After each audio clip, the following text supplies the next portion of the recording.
Eesti neoavangardi ühe olulisema nime Leonhard Lapini loomingus säravate ruudu, ringi ja risti eeskujuks oli oma loominguga Poola päritolu avangardist ja suprematismi suurkuju Kazimir Malevich.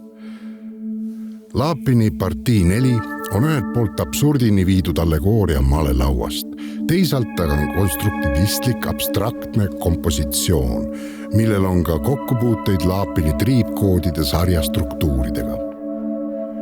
Tähelepanu väärib kompositsiooni koloristlik harmoonilisus, kujundi rütmika ja dünaamilisus, esteetiline puhtus ja läbimõeldus. Zen budismi austanud Lapinile kohaselt hoomab tööst ka meditatiivsust.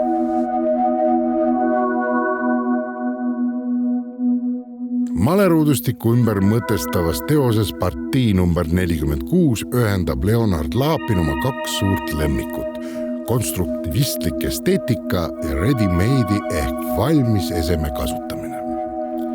Lapin asetab siin pildi sisse pildi.